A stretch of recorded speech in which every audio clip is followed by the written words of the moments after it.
Olá pessoal, estamos aqui novamente com mais uma edição do programa do Office Connection e hoje nós temos um convidado especial que é o arquiteto Roberto Loeb. Roberto, seja bem-vindo, obrigado pelo aceite em participar do programa. Eu gostaria que você começasse contando um pouco sobre a sua trajetória. Bom, primeiramente, um prazer a gente poder ter essa conversa nesse dia de chuva e frio num lugar tão acolhedor. Eu agradeço o convite. São vários anos de trabalho, de profissão. Eu sou formado em 65, né? Na Universidade Mackenzie, Faculdade de Arquitetura, e sempre colado na arquitetura, né? Comecei trabalhando como estagiário no escritório do Rino Leve, depois com o Telésforo Cristófani e Fábio Penteado, e acho que os estudantes de arquitetura têm que conviver com a arquitetura já no tempo de escola, né? Que é fundamental. Então, o prazer de ir a uma obra, de sentir como é que era feito um desenho, um documento para depois constituir através do documento uma obra, né? Como se fosse um suporte para acontecer o real, né? E durante esses anos, sempre a paixão e a vontade de fazer arquitetura, mesmo nos momentos mais difíceis, os melhores, ele sempre foi para mim uma vontade muito especial de, através do meu trabalho, servir a comunidade, entender as necessidades, mas também romper aquilo que se chama o dia a dia, né? Procurar soluções novas, não só pela forma, mas pelo convívio, em que as pessoas se sentissem confortáveis, encantadas, alegres, e saindo da mesmice, né? Da caixa quadrada. E sempre que eu pude, eu procurei esse caminho, inclusive pela inspiração que esses mestres transmitiram para a minha vida, né? Outros arquitetos, né? O Paulo Mesa Rocha, o Milan, o Guedes, Pedro Paulo Saraiva, são tantos nomes, né? De gente muito focada na arquitetura e muito envolvida com as pessoas, né? Então, para mim, é claro, o papel do arquiteto é fazer um bom espaço e que ele seja bonito, integrado, mas para mim o papel fundamental é a pessoa, né? Ou através dependendo do projeto, do encantamento, do sair do cotidiano, né? Ou através do dia a dia do seu trabalho, em que a gente vive a maior parte da nossa vida acordado no trabalho, né? Sim. Transmitir para essas pessoas um ambiente acolhedor, em que eles possam se sentir vivos e importantes, né? Continua assim, esse é o trabalho que eu faço. Perfeito. Né? Como é que você enxerga o tempo que a gente passa dentro dos escritórios e o quanto o seu trabalho pode colaborar com essas pessoas? Essa pergunta é interessante, porque o tempo está relacionado com produção, né? E a produção num país capitalista, em países capitalistas, é muito exigente, né? Você tem que cumprir metas, você tem que fazer... mas a transformação da vida no escritório foi muito intensa, né? Se vocês assistiram aquele filme Se Meu Apartamento Falasse, né? Com aquela cena daqueles escritórios imensos que quando tocava a campainha todo mundo levantava e saía, era um tipo de escravidão, na verdade, um tipo de escravidão com uma autoridade máxima que controlava a sua entrada e sua saída, né? E os escritórios foram se liberando um pouco dessa camisa de força, né?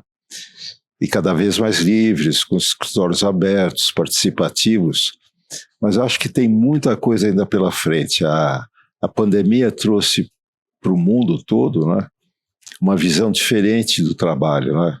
O trabalho remoto, e mesmo o trabalho em espaços fechados, que ele tenha outra característica, né, que ele permita que você sonhe, que você se desenvolva, e que não seja apenas um lugar de produção. Produção fundamental. Eu acho que é um processo até muito interessante, né, pela sua jornada, porque são quase 6 décadas, né? Então acho que você acompanhou toda uma evolução no que era, né, a década de 60, 70, 80, 90 e assim por diante, né? E até se deparar com uma pandemia, né? Então acho que mudou muito isso, né? Dos conceitos, né, de ambientes. A pandemia, ela te colocou numa situação de fragilidade imensa, né? Porque de repente todos os seus valores, toda a sua vida urbana e a morte, né, e a doença te colocam diante de uma situação em que você começa a pensar como é que é a vida, né? O risco, né? O risco. Mas o risco e, ao mesmo tempo, o prazer, por mais que seja contraditório, o prazer de você descobrir que você pode produzir e trabalhar em outros ambientes, né? E é claro que nada substitui, para mim, o contato pessoal, principalmente no escritório de arquitetura, sim, onde você tem os colegas, o pessoal que participa, e o trabalho nunca é mecânico, né? Ele se transforma, você passa numa prancheta, conversa, acha uma solução. No dia seguinte, aquela solução não vale mais, porque você estava tão focado numa solução convencional que às vezes a virada acontece até de noite, né? Sim. Você está trabalhando à noite também, né? Quantas vezes eu não levantei, às vezes de madrugada, que não conseguia dormir com alguma questão interessante, né? E que nessa levantada, nesse descanso, alguma solução vinha, né? Que acabam você ficando mais claras, né? Você sai da pressão, né? Sim. E quando você é muito pressionado, a tendência é você querer resolver. E andar em círculos, né? Você não consegue sair daquele... Roberto, você poderia falar um pouquinho para a gente sobre o consórcio que você faz parte dele para a reconstrução do estádio do Morumbi? Isso é um momento interessante na minha vida, porque há uns 5, 6 meses depois de uma sociedade que durou quase 15 anos, com os colegas com quem eu trabalhava, a gente resolveu separar, porque cada um tinha seus sonhos, suas vontades, e eu efetivamente estava me independendo cada vez mais, fazendo as coisas, tenho a sua necessidade, né? E nesse momento encontrei o Fernando Brandão, uma pessoa muito especial, criativa. O Fernando, inclusive, fez o Pavilhão do Brasil na China. Né? Trabalhou 10 anos lá e foi muito acolhedor, a gente conversou muito e me apresentou também para o Carlos Fagin. O Carlos também é uma pessoa assim, culta, né? Ilustrada, preocupado com o patrimônio. E dessas conversas a gente começou a pensar em colaborar. Começou com concursos, fizemos o concurso de Brasília, fizemos outras viagens imaginárias, né? E até que apareceu essa oportunidade de repensar o estádio do Morumbi. Daquele belíssimo projeto do Artigas. O Vila Nova Artigas, se ele tivesse feito só o estádio, já teria feito muita coisa, né? Eu tenho olhado os desenhos, o pórtico, o corte do edifício define o edifício. São 72 pilares, né, que se abrem com braços para apoiar as arquibancadas. O projeto realmente é um mestre, né? Artigas e a perspectiva do campo, a circulação. Mas, enfim, esse projeto necessita de um cuidado, né? Para você retomar as raízes do pensamento do Artigas e contemporaneizar um estádio tão interessante. Sou São Paulino, tá? Quando a arquitetura se torna arte. Exatamente. Né? Que você vai juntar os dois. Mas você sabe, Karen, que você falou uma coisa muito importante, que você pode fazer uma arquitetura utilitária que resolve tudo, mas ela não tem alma, É. ela não tem arte, né? É. E a arquitetura, para mim, ela não é só utilitária, ela te mobiliza, ela te encanta e te transforma. Então, é como assim, a casa, o homem faz a casa, mas a casa faz o homem, né? Sim. Então, a responsabilidade do arquiteto é aberta, né? Não é uma coisa assim, minha, eu quero aparecer, eu quero... Embora o começo da minha carreira sempre era essa preocupação, eu tenho que fazer alguma coisa, eu tenho que fazer, né? Mas quando você percebe que esse processo se infiltra na sua alma, você começa a trabalhar livre, à vontade, né? Cada um com a sua expressão, né? Sim, eu tive o privilégio de ver o seu livro agora, né? E o quanto você revela essa sua maneira de ser. Eu queria ouvir um pouco da sua filosofia de vida. Como é que é o Roberto hoje, depois de todas as experiências, depois de tudo que já fez, e continua fazendo, e continua sonhando e realizando? Porque o simples fato da gente sonhar é a capacidade de realização. Então, conta um pouco da sua filosofia de vida, porque vocês de casa não tiveram esse privilégio que eu tive de ver uma pessoa que se inspirou no Roberto até para poder fazer arquitetura. Então, é muito gostoso ver isso. Como é que é essa trajetória toda? Sabe que eu tenho observado muito a infância, né? A criança. Até porque há 29 anos eu fundei, junto com amigos, um projeto no Grajaú chamado Instituto Anchieta Grajaú. Ele acolhe cerca de 600 jovens, 2.000 famílias, tem uma creche de 150 crianças, e ele é todo focado na ideia de que você não vai formar uma pessoa. Uma pessoa, quando nasce, já é uma pessoa que precisa de estímulo. A gente até brinca que uma semente de maçã não faz uma linda melancia, né? Ela faz uma linda maçã se ela for bem cuidada. Então, eu acho que cada criança tem uma vocação, tem um sonho, tem uma expressão muito pessoal. E aí, quando você pergunta da minha pessoa, da minha idade, eu acho que foi muito isso. Eu, desde menino, tinha esse encantamento com o espaço, né? Eu fazia cabanas, eu brincava, inventava passeios com automóvel. Isso era muito peculiar da minha pessoa, né? Não porque eu tivesse algum tipo de inspiração celeste, acho que é genético. Talento nato. Cada um, nós temos todos talentos, né?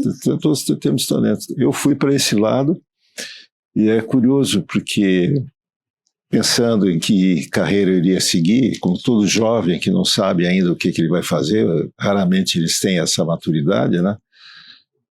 Eu queria fazer medicina, porque eu achava a medicina interessante, e desisti. Aí eu pensei, poxa, engenharia é um bom caminho para mim. Graças aos bons céus, eu fiz exame no ITA e não passei. Não foi só você. Mas eu diria que é se colocar numa gaiola, né? Pensa bem. Então, acho que era como se tivesse uma mão invisível me conduzindo, né? Porque eu tinha essa origem, meu pai é joalheiro, formado em Belas Artes na Hungria, né, em Budapeste. Ele era um criador, né? Ele fazia, desenhava e executava. E nessa ocasião eu fui a um encontro de amigos, e um dos amigos que estava lá, que eu não conhecia muito, era o Sérgio Tepperman. E o Sérgio cursava arquitetura. E eu disse, mas o que é arquitetura? Como é que é? E o Sérgio começou a me falar, e eu disse, puxa, mas é isso que eu quero fazer, né? É mesmo? É como se eu tivesse pego a minha infância ligada ao brinquedo, ao construir, com uma coisa real. Existe uma profissão que cuida disso, né? Então, eu vou te falar só uma curiosidade, eu não quero te interromper, mas é muito importante. Eu, nas minhas mentorias, eu falo, presta atenção com o que você brincava entre os 7 e os 12 anos de idade, que a sua profissão está lá. Olha, no segundo setênio, porque né, a gente tem os setênios e as grandes viradas dentro da filosofia de Rudolf Steiner, e essa de 0 a 7 é uma ligação forte com a mãe, dos 7 aos 14 com o pai, e entre uma e outra, você descobre o que você veio fazer. Sua vocação, A sua vocação. E com o que você brincava? E quando eu volto no tempo, eu sei do que eu brincava. E você falando agora, eu falei assim, nossa, tem tudo a ver mesmo, né? Por isso que eu te interrompi, porque você já sabia, a gente sabe, a gente só não lembra. Porque às vezes você é conduzido através da tua família a seguir uma carreira. Se a família toda é de médicos, você quer ser médico, porque eles insistem no tema. Se for de advogados, né, eles te empurram para esse lado, né? E ao mesmo tempo, eu sempre falo, gente, resgatem a infância, porque na infância estão as grandes respostas. É lindo isso que você falou, achei uma maravilha, até porque no Instituto Anchieta Grajaú, a base da educação é a referência do Janusz Korczak. O Korczak era um judeu médico polonês, muito famoso na Polônia, porque ele tinha um programa dedicado às crianças, ele era pediatra, e desenvolveu uma filosofia de educação em que as crianças têm que ser ouvidas e estimuladas a participar. Então ele tinha uma espécie de escola que recolhia pessoas órfãs ou não tanto, e ele dizia assim, vocês vão me ajudar a fazer a escola. A escola não é de um professor que vai ensinar para você, é de alguém que vai te inspirar e trazer para você o reconhecimento da tua força de vontade, né? Então tem até um fato interessante, ele tinha que contratar um professor de matemática para os alunos e procurou gente excelente, né? Só que ele escolheu um que não sabia matemática. E as pessoas, mas como? Não, porque ele vai aprender junto. Isso. Ele vai entender a dificuldade. Vai ao encontro de quando você tem um filho com um problema, né? O problema dele é português, tem dificuldade em português. O que os pais fazem? Vamos dar aula de reforço no português. Não, você tem que reforçar o que ele já sabe. Então, se ele é bom de matemática, vai lá e dá aula de reforço em matemática.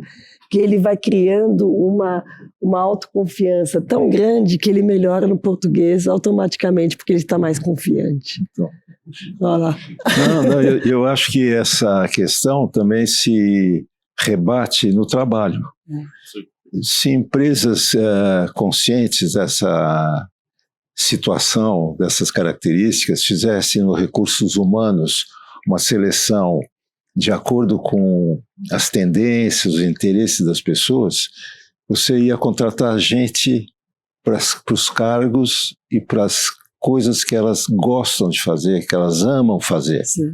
Porque muitas vezes a pessoa vai trabalhar porque precisa do emprego, mas não tem aquele carinho, aquela vontade, né, de... Nós falamos disso hoje, de maquiar o currículo pelo desespero de precisar de um cargo, de um trabalho, e de repente você fica infeliz, ao invés de estar pleno, né? Porque você fazendo uma coisa que você gosta, você fica pleno. Você não encara como trabalho. Não, e às vezes você entra num trabalho pensando, eu vou conseguir me adaptar, e leva anos, infeliz, até um dia, talvez, acordar, dizer, não é nada disso que eu quero, né? Então, eu acho que no trabalho, além do mobiliário, dos espaços acolhedores, tem uma questão humana que eu acho fundamental, que é você ouvir a pessoa para que ela seja escolhida e inserida no processo de acordo com a sua alma, com as suas tendências, para que você valorize as pessoas na produção, né? Perfeito, não tem nem para mim. Roberto, deixa eu te fazer uma pergunta. Você tem uma veia na arquitetura de urbanismo muito forte, tá certo? Você, ao longo do tempo, trabalhou com arquitetura corporativa, arquitetura comercial, industrial e urbanística também. E como é que você foi parar também, como é que é isso, também trabalhar na arquitetura do ambiente de trabalho? Como é que Para se mim, passou o isso? ambiente de trabalho é uma espécie de simulação da vida urbana, né? Eu até costumava dizer assim, quando eu ia fazer, eu fiz muitos escritórios, layouts, mas eu prestava atenção nos desejos, nas vocações, nas invejas, nas disputas, né? E no começo eu fiz levantamentos muito pessoais, acompanhando. No início eu pegava escritórios que eram compartilhados, sala disso, sala disso, salas e corredores e portas, né? E eu sentia que havia uma disputa pela sala, porque a sala era uma espécie de status da tua importância, ou da tua privacidade, né? Mas o convívio com as pessoas desaparecia, era muito fraco, né? De forma que os primeiros projetos que eu consegui derrubar essas paredes mudaram muito de caráter, né? Quando eu fiz, por exemplo, a Brahma, aqui em São Paulo, era no Rio de Janeiro. Que ano que foi isso? Isso já fazem uns 20 anos. 20 anos. Mas foi o primeiro projeto corporativo que eu fiz totalmente aberto, que eles tinham muitas salas. Então, Nessa época? Já nessa época, muito, né? Era costume, sala, sala, sala. Sim. Então, eu organizei a diretoria, ficava num espaço aberto, protegido, mas totalmente visível, todos no espaço aberto para que se vissem, né? E as salas de reunião eram como se fosse um local que você tinha que reservar à parte, como se fosse um centro de convenções, de reuniões. Então, dessa forma, a dinâmica mudou muito, né? As pessoas começaram a se relacionar, a se conhecer de forma muito mais integrada, né? Leve e integrada, né? Acho que E quebra para mim, barreiras, né? E para mim, eu também vi as disputas, né? Era assim, é como se você tivesse uma mini cidade.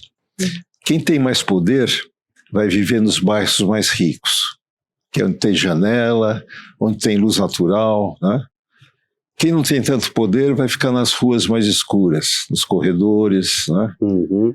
Então, o poder urbano que você está, o mini urbano, ele repete a urbanidade, né? Que se você vai procurar onde morar, você quer morar no lugar melhor que você puder, né? Se você não tiver escolha, você vai morar do jeito que for possível. Mas essa tensão humana, ela existe desde os primórdios. As pessoas querem espaços, né, para sua individualidade.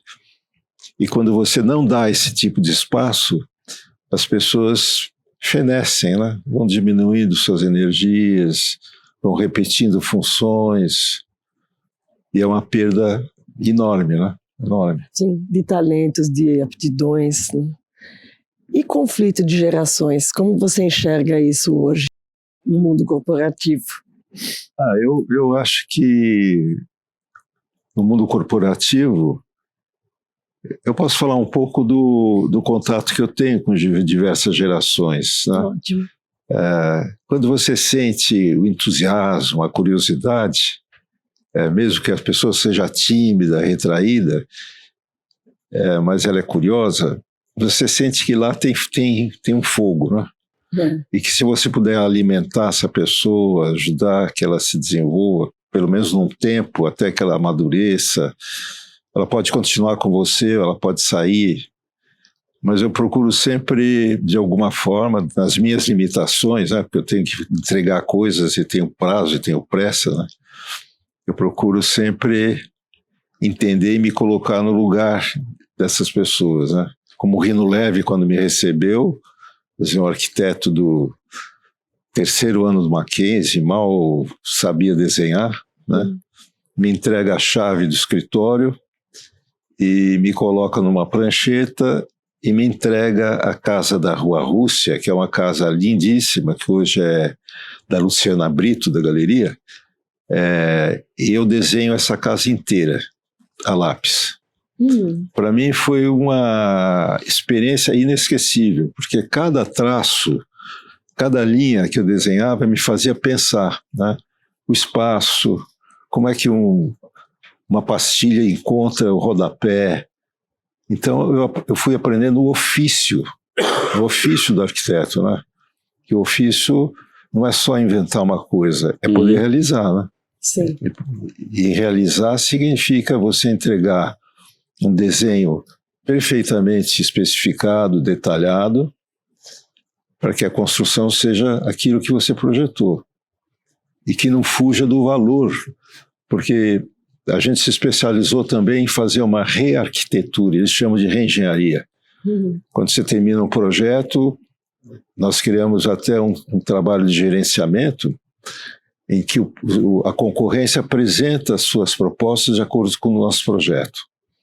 Mas são preços variáveis. Aí eu trabalho com eles, ouvindo por que essas diferenças existem e procurando acertar com sugestões interessantes da parte deles e rever o projeto, sem descaracterizar. Porque na minha experiência, se entregar um projeto que você fez no seu escritório durante um ano, meses, entregar para construir, ele não passou pelo filtro do real. E a construtora tem que ser ouvida, porque eles são muito experientes. Eu tenho uma enorme admiração pelos engenheiros. Você vê uma cidade como São Paulo, ela pode ser caótica, mas tem um pensamento muito estruturado para resolver esse caos, né? Sim. E, de alguma forma, o caos é a minha matéria-prima, né? Eu trabalho com o caos. E aí a gente trabalha a partir dessas questões. De dificuldades, né? E trabalhar com engenheiro sempre é um prazer enorme. Eu tenho trabalhado agora com o pessoal da ICOM, com o Iopanã Rebelo e a Gisele Diniz. Aquilo parece uma dança, né? A gente senta, lança uma situação e juntos o projeto vai crescendo.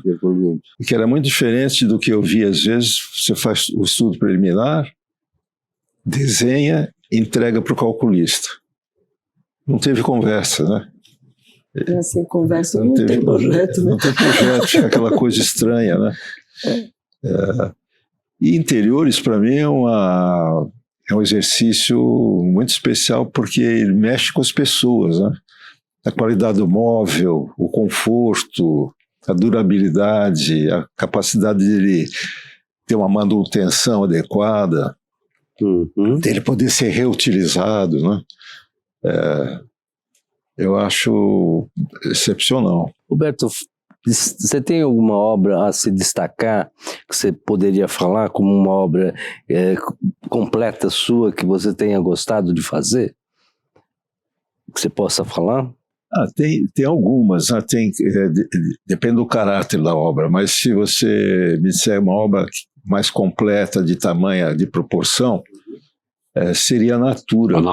A Natura, porque a Natura, para mim, foi um desafio no sentido de quem quer fazer uma fábrica, né? É um caixote de produção. E as pessoas, como é que eles vivem, como é que eles chegam. Então eu fiz um trabalho profundo de acertos e erros, graças à compreensão e à capacidade lá do pessoal da Natura, né? Todos eles muito abertos para a inovação.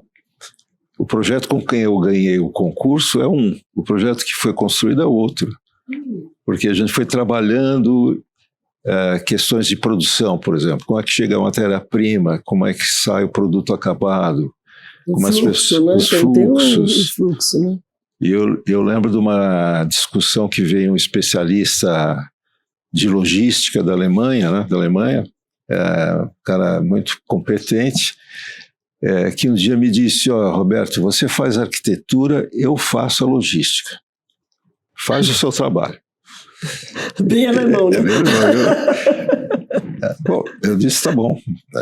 Aí a gente trabalhou, foi desenvolvendo o projeto, até um dia ele foi muito simpático. Ele chegou para mim: olha, Roberto, eu entendi o seu trabalho. Graças à arquitetura, você conseguiu resolver a logística completa do projeto, né? Que não era só uma logística de produção, mas era uma logística humana, né? Como as pessoas saem, chegam. Então, em geral, eu não me contraponho. Quando vem uma coisa meio agressiva, eu ouço e tento convencer, se eu tiver recursos, de que aquilo pode ser diferente. Isso se chama sabedoria. Não entrar em conflito. Também é muita paulada. E aprende, né? Aprende. Não quero apanhar. Você teve vários projetos premiados, né? Você é um arquiteto internacionalmente reconhecido, né? Quantos prêmios hoje? A gente tive a oportunidade de ganhar, vários.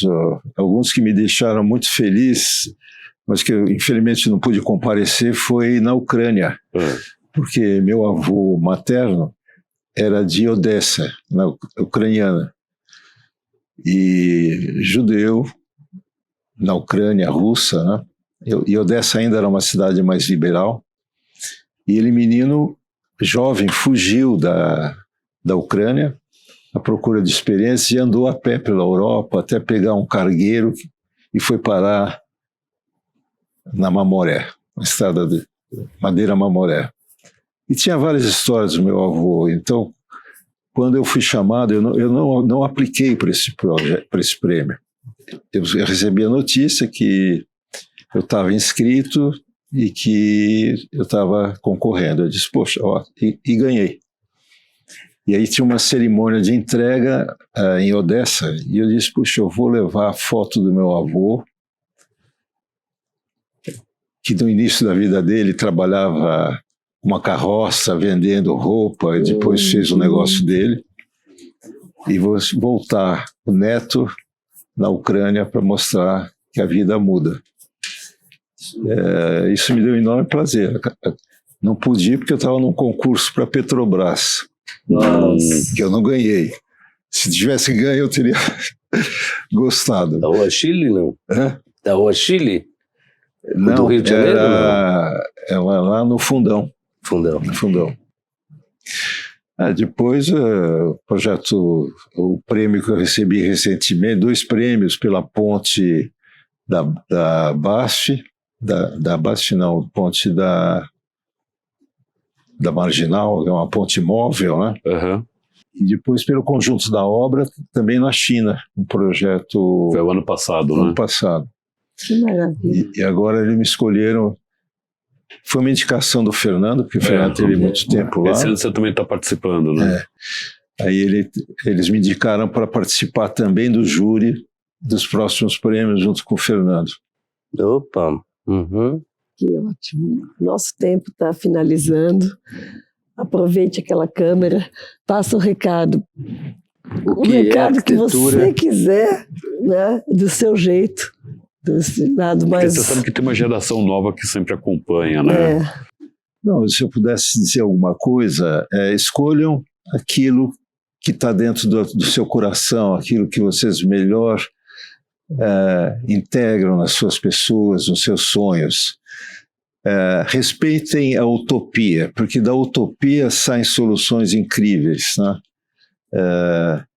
O dia a dia é muito confinante. Você tem que trabalhar, você tem que produzir, você tem um ofício, uma obrigação. Façam isso, mas não deixem de ler. Literatura ajuda muito você escapar do cotidiano, né? Não deixem de se arriscar, né? Eu acho que se arriscar é fundamental. E vale a pena, mesmo quando vocês podem sofrer, entrar em depressão, ter dúvidas, mantenha o sonho. O sonho é importantíssimo para a vida. Então, não é fácil. Vocês vão ter muitas dificuldades, como todos nós, né? Eu tive várias. Mas eu sou resiliente e teimoso, eu não sei fazer outra coisa. O sonho alimenta a alma. né, o sonho Muito alimenta bem, a alma. muito Muito obrigado, ótimo. que linda entrevista, Linda que entrevista. honra, que prazer, que, sabe, que aula, né? privilégio. Sempre um Não, que bom privilégio. que vocês me convidaram, fico muito contente de poder dividir. Obrigada mesmo. E o Naga, vocês que trabalham tanto na comunicação, né, são pessoas muito queridas, né? Bom, pessoal, estamos chegando ao fim do nosso programa. Tivemos uma aula aqui com o arquiteto Roberto Loeb. Queria agradecer, Roberto, obrigado pela presença. Obrigado. Karen, obrigado pela participação. Luiz Onaga, obrigado. Obrigado para você também. Muito obrigado para mim também.